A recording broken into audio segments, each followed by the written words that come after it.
今回は腹式呼吸と、あとお尻を緩めることが声にね、どう関係があるかについてお話ししたいと思います。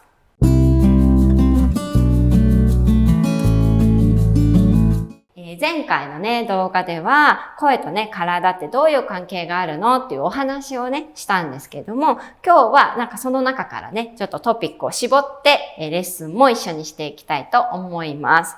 アミ先生とね、事前にちょっといろいろお話ししてたんですけど、やっぱり、腹式呼吸っていうのをね、皆さんね、よく聞く言葉だと思うんですけど、それがね、実はちょっと皆さんが思ってる腹式呼吸と、私たちが思ってる呼吸と、ちょっとね、違いがあるので、ぜひね、そこはね、お伝えしていこうっていうことになりまして、今日はね、そのお話もしたいと思います。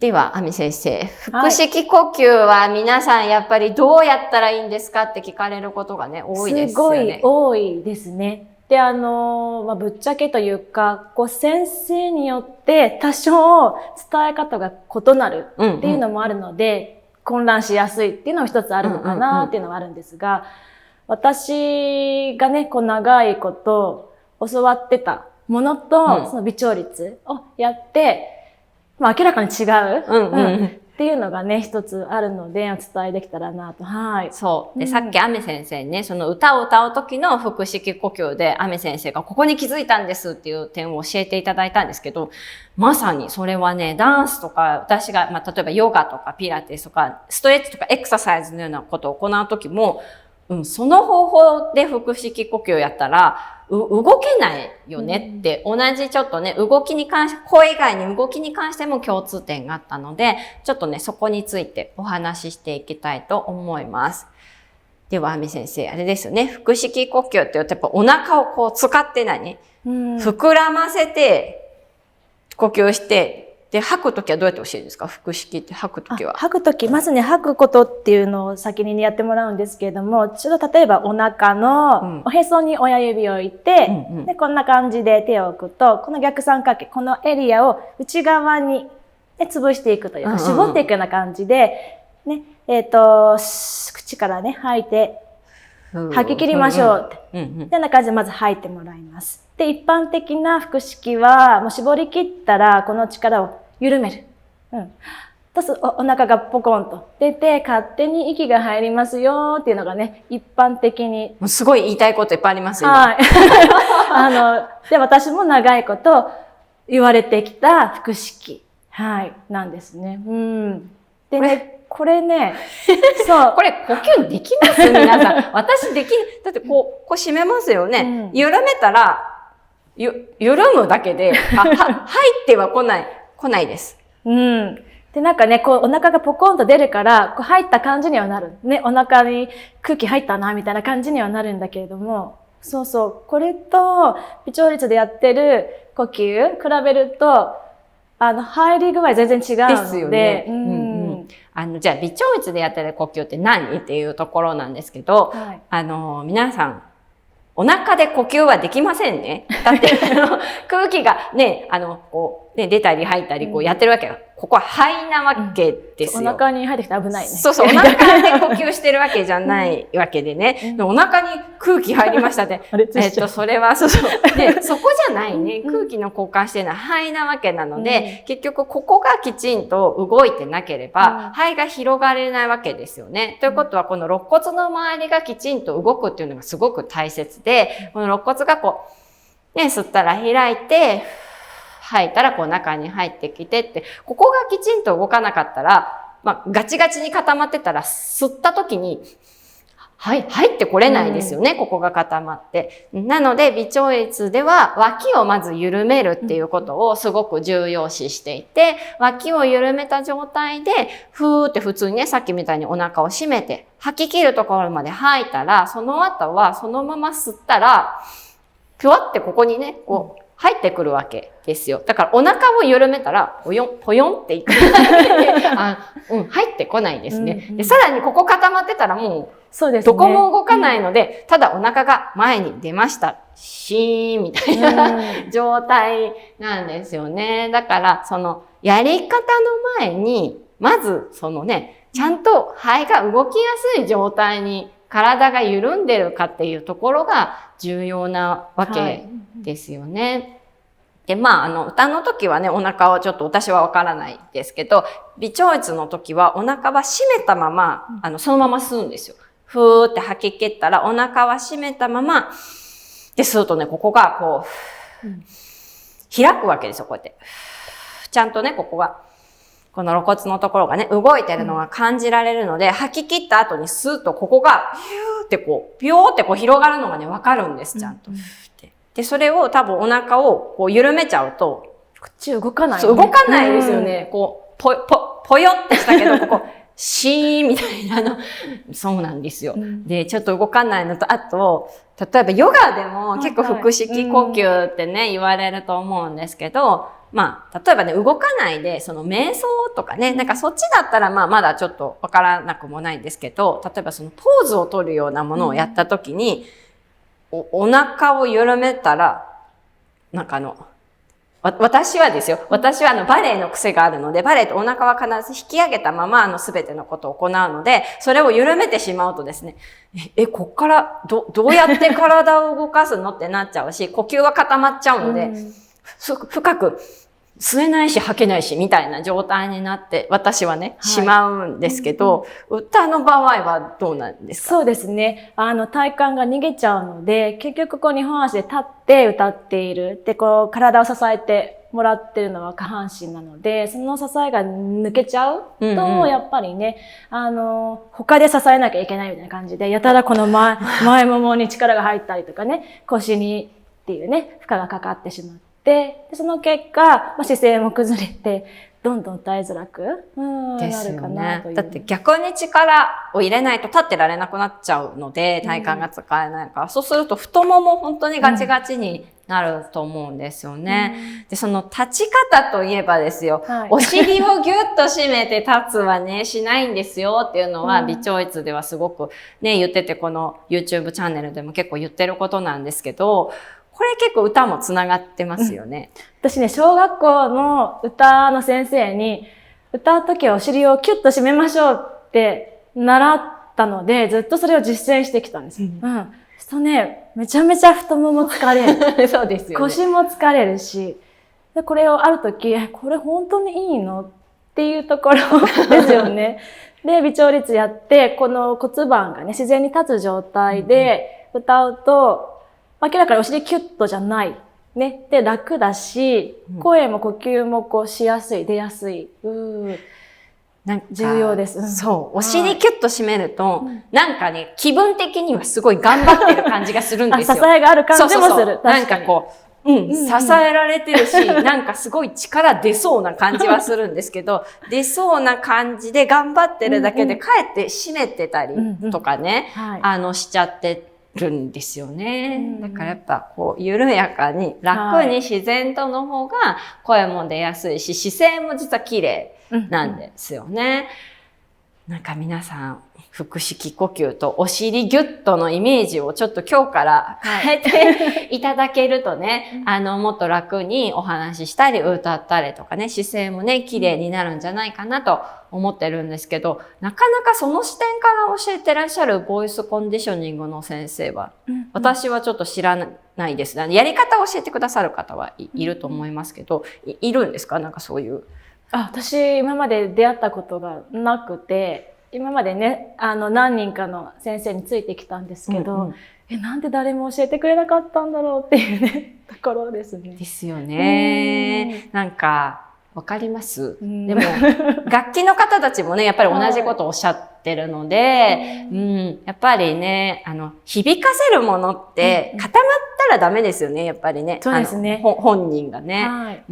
と思うので、じゃあ今日はそのね、大切な、骨盤のね、傾きと、それからね、お尻を緩めるっていうのをね、やっていきたいと思います。じゃあ、アメ先生、さっき言ってたね、腹式呼吸とかするときも、やっぱり骨盤のね、傾きがね、関わっていると思うんですよね。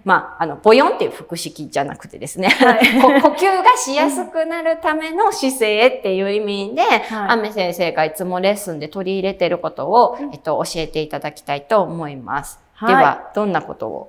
はい。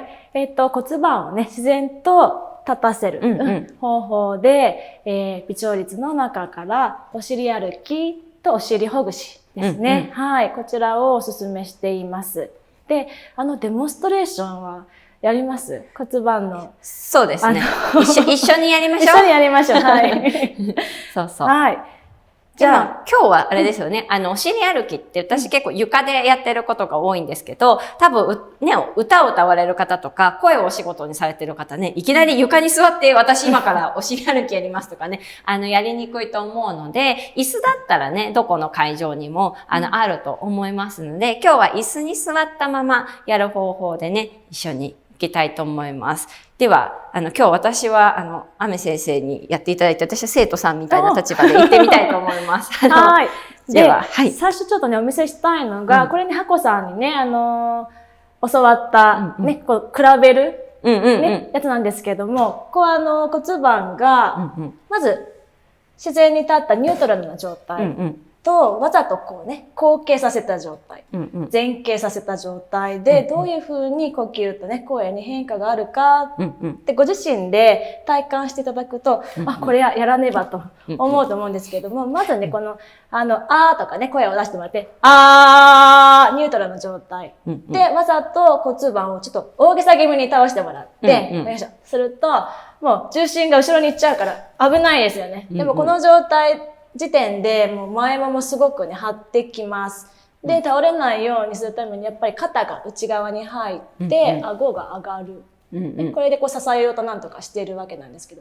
と、ここ、溝落ちあたりにすごく圧がかかって息苦しいんですよ。で、顎が上がるので、もう、ここですよね。喉にすごく圧迫、締まった感じがあって、声が出ない。ね。で、じゃあ今度、よいしょ。もう大げさ気味に反っていただいて、前傾ね。するともう腰がきついです。で、倒れないようにするためにやっぱり顎が上がる。もうこれで喉声ですよね。これね。苦しいです。はい。なので、この状態で喋る、歌う、すると、こう声帯周りの筋肉もね、負荷がかかるし、声帯にも負荷がかかるので、声枯れとかダミ声とかね、ひどい場合はポリープとかね、そういったものにつながってしまうので、骨盤からね、はい、整えていこうということで、お尻歩き。これ今、話を追ってなんですが、座ってやってみてたんですよ、こうやって。これ、確かにこれだとこうなっちゃうから喋りにくいです。結局喉閉まってる感じのところを大きく声を出すことになってます。で、これやっぱ、これはこれで、こう溝落ち張っちゃうので、こうね、喉閉まって声が出しにくいので、やっぱこれだと声出しやすいです。苦しいです。苦しいですってなるんですけど、多分みんなそれに気づかないで、こういう姿勢とかで喋ってるから、すごいここに負担かかってると思うし、あとはあれですよね、テレワークとかで映ってる時に姿勢逆に良くしようとか言ってこんな頑張ってたらね、また多分声大変だと思うので、これはテレワークとかでお宅でこう座りながら会議とかやってる人とかも、やっぱり重要だと思いました、今。ですね。はい。ではレッスンお願いします。じゃあですね、まず、椅子にちょっと浅めに座っていただいて、お尻の下にちょっと手のひらね、置いていただいて、ゴツゴツした骨ですね、尖った骨、座骨見つけてください。で、足肩幅に軽く開いておきましょう。はい。で、片方ずつ、椅子から軽く持ち上げて、すごいミシミシ言いますけど、交互に歩いていきます。すごい私ミシミシ言いますけど。椅子がね、椅子がすいませんね。はい。で、口から細く長く息を吐いて、鼻から吸うを繰り返します。本当ですね。私すごい、体重重い人みたいな。はい。10往復ね、やっていきましょう。はい。はい、そうです。そしたら、ちょっとわかりやすく横向きましょうかね。はい。はい。骨盤をね、まずね、後傾させていきますが、倒れないように頭は下にしてもらって、はい。手は前で組みましょうかね。はい。で、口から細く長く吐いて、はい、キープしてきます。